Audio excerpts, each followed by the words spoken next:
painting is called The Messenger. The message is at hand. It's on your lips. It talks about it in the Bible.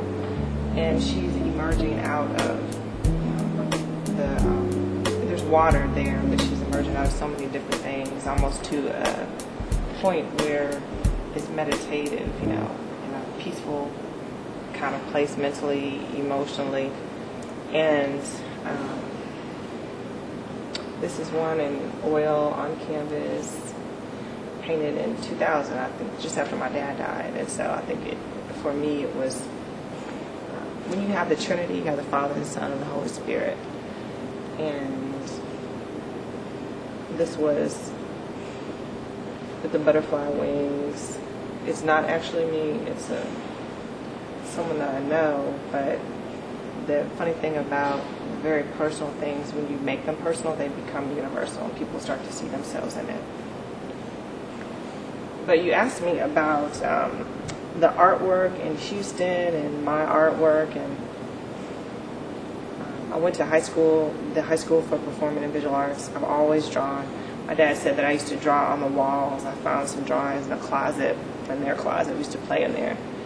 And there was a point in high school where I was getting ready to go out with my girlfriend. I think I was getting ready.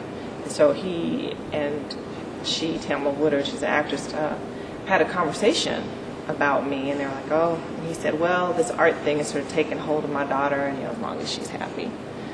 And so I think I've been painting and drawing for a long time. And being an artist in Houston, I went to high school for performing and visual arts, and I went to Mount Holyoke College, and so I was looking for other African American artists that were making artwork. And my mom had told me about an artist in my neighborhood in 3rd Ward who was making art. She was talking about John Biggers. And so I went all the way to Mount Holyoke, and I was looking for books, and some of the few books that I found by African American artists was about John Biggers, by John Biggers.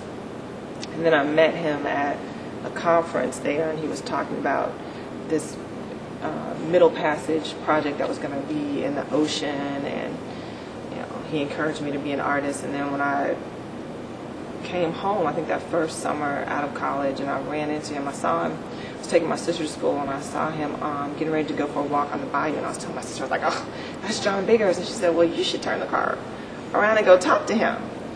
And so I did, and of course she was late for school, but I pulled over and I introduced myself, and he told me that he had been painting these same pictures of black people, but he didn't say black people, and for a long time, and that now it was starting to be, and at that time it was starting to be relevant and very popular.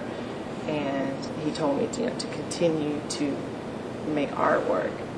And so it's interesting because my entryway into the artist community here in Houston, I do graphics for the museum. I came to work in the museum and teach graphics. And so I've been curating exhibitions. I've been participating in exhibitions, and like the citywide exhibition for 5A. That has been a tremendous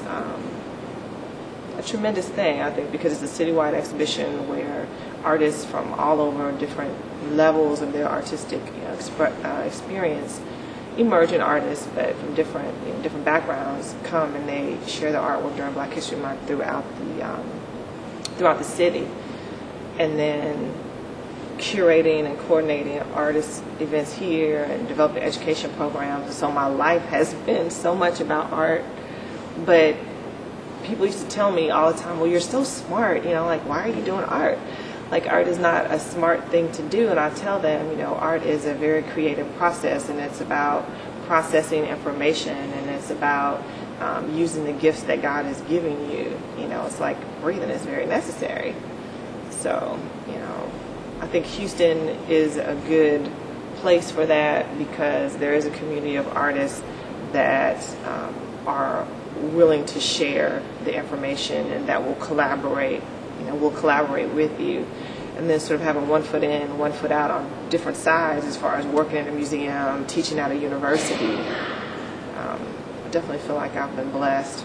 Just after my mom died, I had an exhibition here at the University Museum called On the Wings of the Wind. It was taken On the Wings of the Wind was taken from Psalm 104. And it talks about the Spirit of God being like on the wings of the wind, and it is like that little gentle push under us to keep us going. And so the museum was filled with my artwork, probably a little over 200 paintings and drawings. And so when I think about just the opportunities that I have had here, there have been short films and things made with my paintings in them, and I've been writing and working on my children's stories, and I'm just excited. I definitely think Houston is a good place for it. But I do see that the path of an artist is not set out like a doctor or a lawyer, and so it's sort of a winding road, and it is definitely a faith walk, because the path kind of opens up for different people. What works for one person may not work for me, and then everybody's story is different. So I think that's sort of like the double-edged sword with it. If you're going to do it, you have to do it and be very serious about it, focused and purposeful. And then I think there's that whole dynamic, why are you making art?